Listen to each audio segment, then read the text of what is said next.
this in there.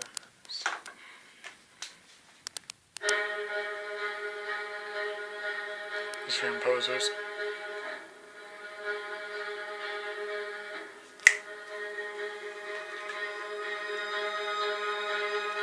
Madness set to music. Is one of the few elements that can tell the audience what's going on screen, because you have great dialogue, you have great acting, which is so emotive, and yet the music can kind of get inside the character's head. I think that's what makes music so powerful. It's that unseen force that's guiding you and subliminally guiding you is doing its job. It can literally change the way we feel about the exact same scene. So basically, we manipulate the audience with the music. The things that we process visually use a different part of our brain than the things that we process orally with our ears. This is why the movie soundtracks, for example, can affect our emotions even if we don't know we're hearing the soundtrack. All we know is something super creepy happening. I'm not sure why. It bypasses our brain, gets right into some emotional centers.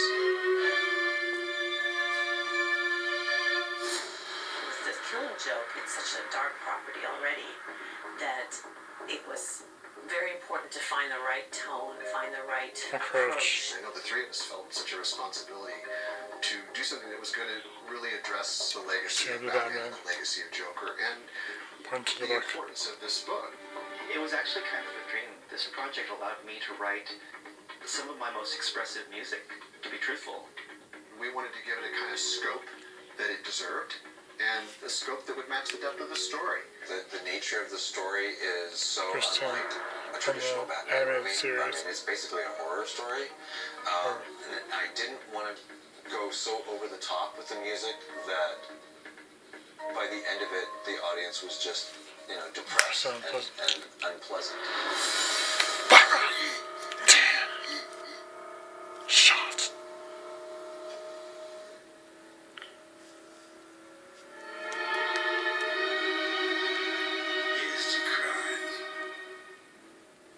I was struck with how intensely psychological it was. I mean, it really was going deeply into insanity.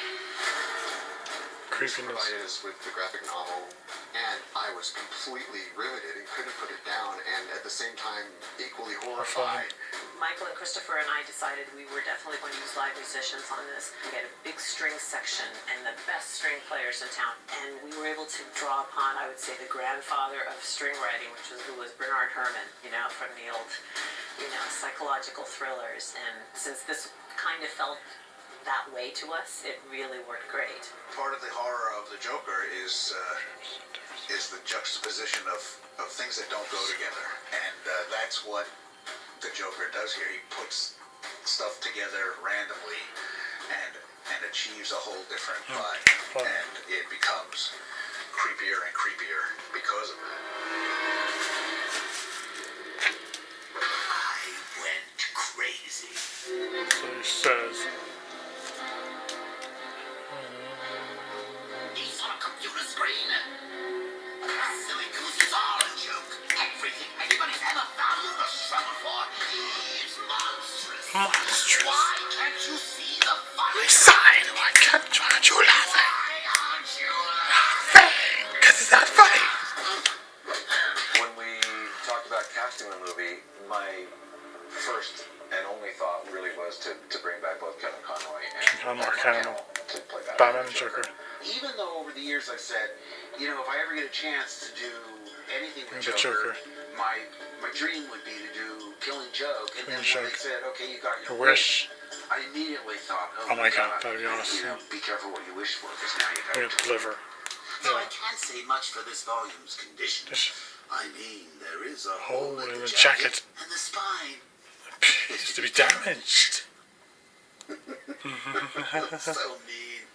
I don't know where that voice comes from.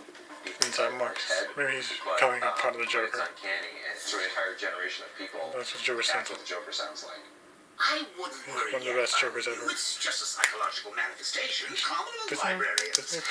She thinks she's a coffee table edition. Mark Hamill, Because he's best a Joker fan ever. himself, he understands how people generally feel about the Joker and who they think the Joker is. And that's why his interpretation is so perfect. So awesome. Wonder what this can. It's despair. When Bruce first asked me to board the song, I was really excited about it because I like musicals. But then I realized that in the context of the movie, this was going to be the most horrific part of the movie. It's odd because when you read the comic, it's just words on a page. It's basically just a rhyme. It doesn't really feel like a song. Unless you put in the song. Music, you're not hearing him sing. But we thought, oh yeah, we literally have to have. You sing this. I'm glad that Bruce actually went to James to storyboard the music section because he does know his Busby Berkeley, his Broadway musicals. We worked on his Batman Brave and the Bold, Mayhem of the Music Meister, that musical. So I like that. it's always just really fun. We heard, oh, James is going to animate this. Oh, yes, okay. The team reunites. Awesome.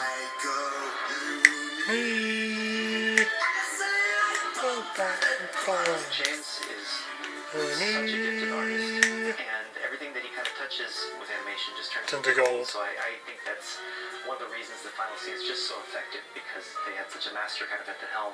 It makes for a really tight integration between music and picture, which is what we want, and therefore it's more immersive. I tried to honor the different panels from the comic, so that as you move throughout the piece, you will see glimpses of the comic there. When the human race was An anxious face. The Joker's whole point is that he perverts things. Things everywhere. Ruins it. There's no point loving anything because everything contains It's horror. He takes Tom things Tyler. associated with joy and lightness and makes them awful and Perverse. And in the movie version of the Chilling show. he does this with Broadway The musicals. Amazing. You. The idea of the song is to counterpoint this glorious musical number with This what he's actually done. done.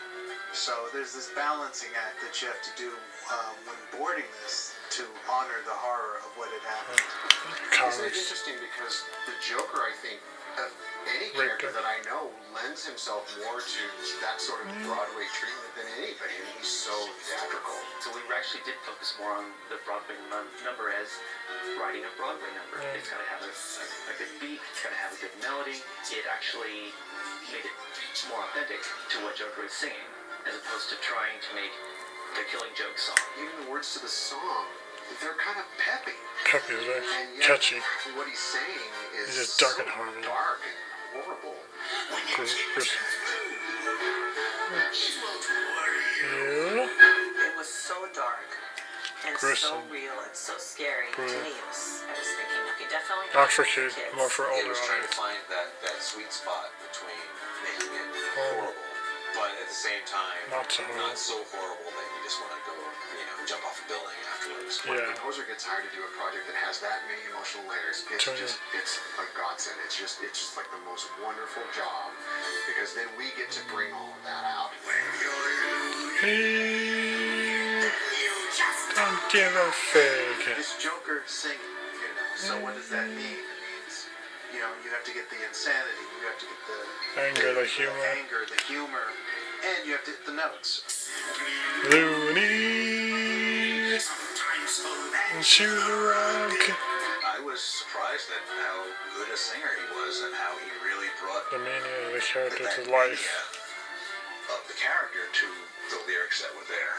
The complete and total Commitment. commitment of his body and his face and just everything about him was completely wrapped up in performing the song. It was absolutely electrifying. He did such an incredible job just being, embodying the Joker. So the music really has to kind of subtly just sneak in and maybe terrify the audience more in a few spots. As if I couldn't have more respect for Mark Hamill. I came away with that being even more in awe of the man.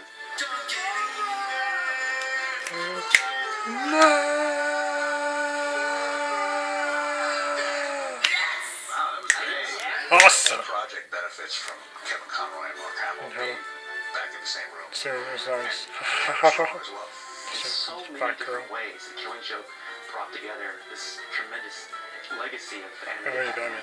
It was like a family reunion for Bruce Family and his friends. Animated series. And I think that everybody wanted to sing. And wrap up. The final verdict.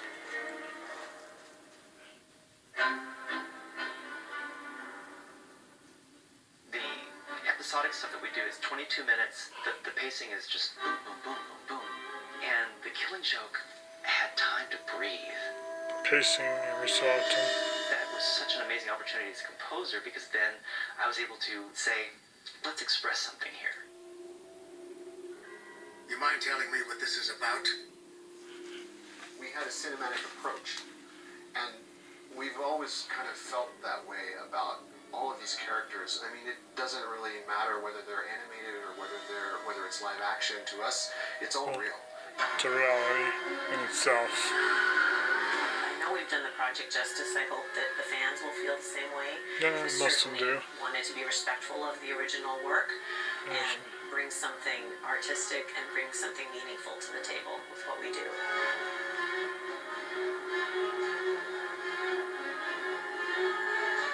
I came away from this project with just this tremendous sense of musical, creative fulfillment to be able to really get in deep with these emotions and these characters. Batman the Killing Joke. Epic.